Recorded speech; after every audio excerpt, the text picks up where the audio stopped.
इंसान का शरीर एक कमाल की मशीन है। ये ताकत, फुर्ती और सहन शक्ति के अद्भुत कारनामे कर सकता है।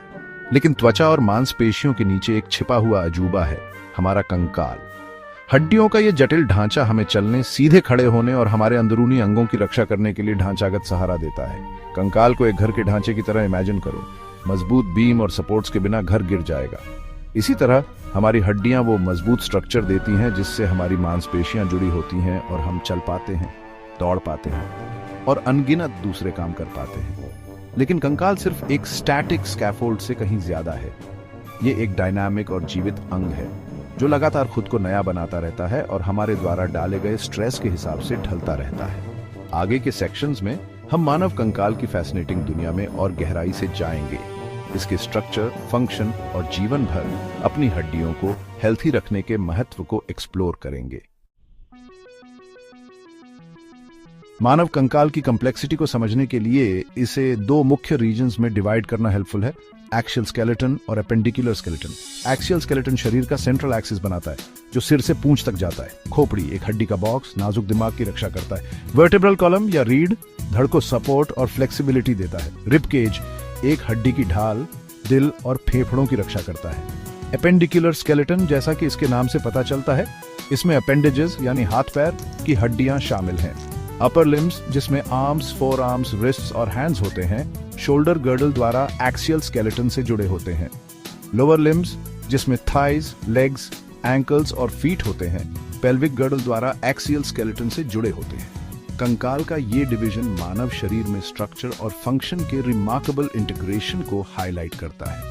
एक्सियल स्केलेटन एक मजबूत और स्टेबल कोर प्रदान करता है, जबकि एपेंडिकुलर स्केलेटन मूवमेंट की एक वाइड रेंज और हमारे एनवायरनमेंट के मैनिपुलेशन की अनुमति देता है।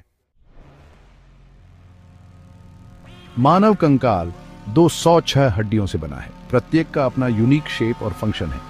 इन हड्डियों को उनके फॉर्म के आधार पर 5 मुख्य टाइप्स में क्लासिफाई किया जा सकता है: long bones, short bones, flat bones, irregular bones और सेसमोइड बोन्स। लॉन्ग बोन्स जैसे फीमर, थाई बोन और ह्यूमरस अपर आर्म बोन अपनी विड्थ से ज्यादा लंबी होती है और मूवमेंट के लिए लेवरेज देती है। शॉर्ट बोन्स जैसे कार्पल्स, रिस्ट बोन्स और टार्सल्स, एंकल बोन्स लगभग क्यूब के आकार की होती है और स्टेबिलिटी और कुछ मूवमेंट देती है।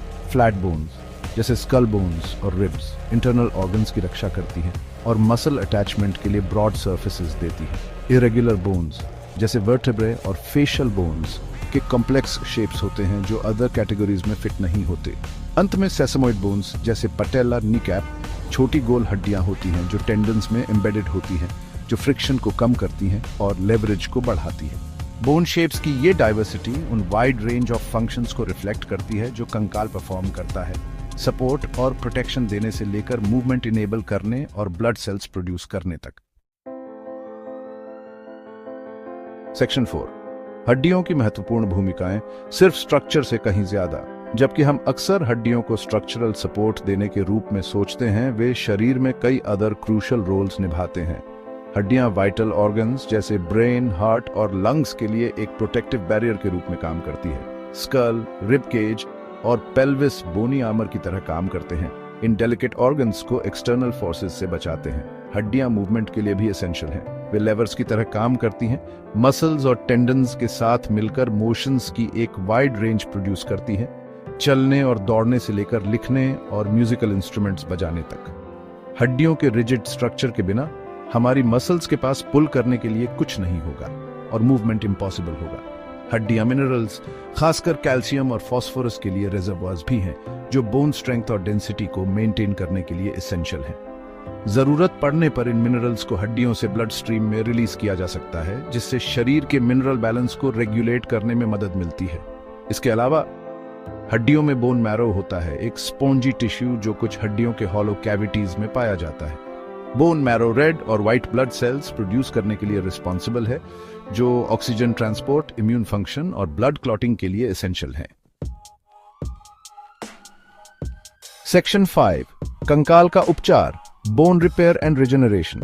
अपनी स्ट्रेंथ के बावजूद हड्डियां इंजरी के लिए ससेप्टेबल होती हैं, जैसे फ्रैक्चर्स या ब्रेक्स। सौभाग्य से हड्डियों में खुद को हील और रिजेनरेट करने की रिमार्केबल एबिलिटी होती है।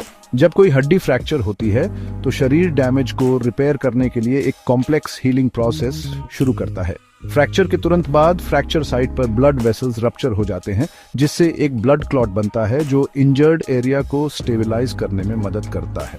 कुछ दिनों के भीतर फाइब्रोब्लास्ट्स और कॉन्ड्रोब्लास्ट्स नामक स्पेशलाइज्ड सेल्स फ्रैक्चर साइट पर माइग्रेट करते हैं और एक सॉफ्ट कैलस बनाना शुरू करते हैं, जो कार्टिलेज लाइक टिश्यू का एक ब्रिज होता है जो ब्रोकन बोन एंड्स को कनेक्ट करता है। समय के साथ सॉफ्ट कैलस धीरे धीरे एक हार्ड कैलस से रिप्लेस हो जाता है, जो न्यू बोन टिश्यू से बना होता है।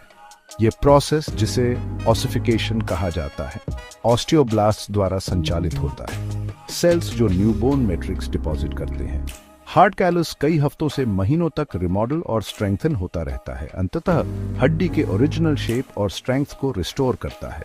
हड्डियों की हील और रिजेनरेट होने की रिमार्केबल एबिलिटी कंकाल के डायनामिक नेचर और चेंजिंग कंडीशंस के अडेप्ट होने की इसकी क्षमता को हाईलाइट करती है।